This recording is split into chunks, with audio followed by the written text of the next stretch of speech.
ජාතික රෝහල මතින්තර කලාපයක් කරන්න දැවැන්ත කාර්යභාර කරේ වෛද්‍ය රුක්ෂාන් බෙලන මැතිතුමා. ඉල්ලාසිංහට කියනවා ඔයා කරන වැඩෙන් පත් වෙන ආණ්ඩුව තමයි අපහාතටපත් වෙන්නේ. ඒක මේ සාක්ෂි එක්ක විගණන වාර්තාවත් එක්ක මේ වෛද්‍යවරු කියලා බාර දුන්න මේ බෙහෙත් වංචාව සම්බන්ධව මේ සම්බන්ධ ඔබතුමා ක්‍රියාමාර්ග මොකද්ද?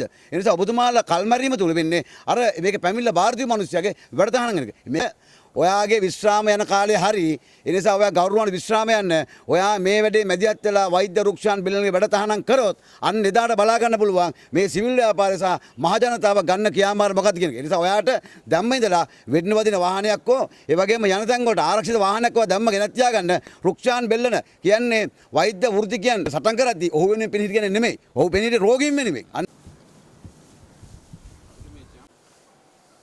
අපි අද දිනේදී අපේ සිවිල් සංවිධානයත් එක්ක මේ රාජ්‍ය සේවා කොමිසම් සභාවට ආවේ මේ රටේ රෝගීන් වෙනුවෙන් පෙනී හිටපු ජාතික රෝහලේ නියෝජ්‍ය අධ්‍යක්ෂක වෛද්‍ය රුක්ෂාන් බෙල්ලන මැතිතුමාගේ වැඩතහනම් කිරීම සඳහා සෞඛ්‍ය අමාත්‍යාංශයේ ලේකම්වරයා විසින් රාජ්‍ය සේවා කොමිසම් සභාවට ලිපියක් වෙලා තියෙනවා. ඒ සම්බන්ධව තමයි අපි ආවේ. මොකද අපිට රාජ්‍ය සේවා කොමිසම් සභාවට ගන්න තීන්දුව බලපෑම් කරන්න බෑ. අපිට ඉල්ලීමක් කරන්න පුළුවන්. මේ අවස්ථාවේදී මේ රෝගීන් වෙනුවෙන් දැවැන්ත කාර්යභාර කෙනෙක් අපි රජයට මතක් කරනවා. පහුගිය කාලේ රජය අපහසුතාවපත් කරනවා සුවිශාල වැඩබාජන ගියා සෞඛ්‍ය ශාස්ත්‍රයේ. හැබැයි එතුමා ඒ පැත්ත නෙමෙයි ගත්තේ. එතුමා ගත්ත රෝගීන්ගේ පැත්ත. මතක ඇති රෝගීන් ගාවට ගිහිල්ලා රෝගීන් පොලිමේ ඉන්නකොට ක්ලිනික් වල ගිහිල්ලා සායන වල ඒ හැමතැනම ඒකද ජාතික රෝහලේ අර රත වාහන වලින් විසිදුන අනුතුරු සම්බන්ධ පෙන්න මේ රත වාහන සම්බන්ධව දැවැන්ත කාර්යභාරයක් කර එතුමා. එතකොට අපි පැහැදිලි ලෙසම කියනවා පහුගිය කාලේ මතක ඇති මේ රූපాయන නාලිකාවල සංරක්ෂිත දර්ශන ඇති ජාතික රෝහල මතින්තර කලාපයක් කරන්න දැවැන්ත කාර්යභාර කරේ වෛද්‍ය රුක්ෂාන් බෙලන මැතිතුමා.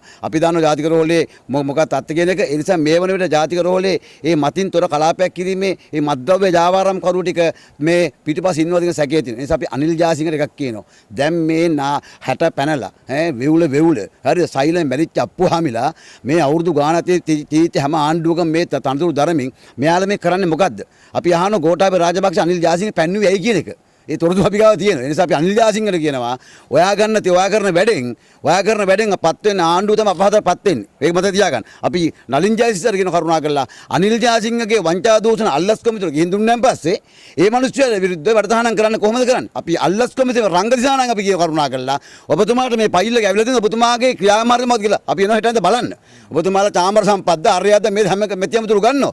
දැන් මේ සාක්ෂි එක්ක විගණන වාර්තාවත් එක්ක මේ වෛද්‍යවරු කියලා බාර දුන්න මේ බෙහෙත් වංචාව සම්බන්ධව මේ සම්බන්ධ ඔබතුමා ක්‍රියාමාර්ග මොකද්ද? ඒ නිසා ඔබතුමාලා කල්මැරීම තුල වෙන්නේ අර මේක පැමිණිලා බාර දීපු මිනිස්සයාගේ වැඩතහනම් එක. මේක රාජ්‍යදමැතිතුමා කාලෙත් මේ දේවල් වුණේ. රාජ්‍යදමැතිතුමාට මොනතරම් වෛද්‍යවරු බැන්නද? කවදාක වැඩතහනම් කරන්න ගියේ නැහැ. හරිද? හැබැයි මේ සෞඛ්‍ය අමාත්‍යවරු නිහඬව ඉන්නෝ සෞඛ්‍ය ලේකම් වැඩ කරනවා. ඒ නිසා අපි කියන අනිල් ජාසිංහට ඔයාගේ විශ්‍රාම යන කාලේ හරි ඒ නිසා ඔයා ගෞරවණ විශ්‍රාම යන්න ඔයා මේ වැඩේ මැදිහත් වෙලා වෛද්‍ය රුක්ෂාන් බිලන්ගේ වැඩතහනම් කරොත් අන්න එදාට බලා ගන්න පුළුවන් මේ සිවිල් ව්‍යාපාරය සහ මහ ජනතාව ගන්න ක්‍රියාමාර්ග මොකක්ද කියන එක. ඒ නිසා ඔයාට දැම්ම ඉඳලා වෙන්න වදින වාහනයක් හෝ ඒ වගේම යන තැන් වලට ආරක්ෂිත වාහනයක් හෝ දැම්ම ගෙනත් තියාගන්න. රුක්ෂාන් බෙල්ලන කියන්නේ වෛද්‍ය වෘත්ති කියන්නේ මේ සටන් කරද්දී ඔහු වෙනුවෙන් පෙනී හිටියන්නේ නෙමෙයි. ඔහු පෙනී හිටියේ රෝගීන් වෙනුවෙන්. අන්න ඒ නිසා තමයි අපි ඔහු වෙනුවෙන් මේ පෙනී ඉන්න එක මම මතක් කරනවා.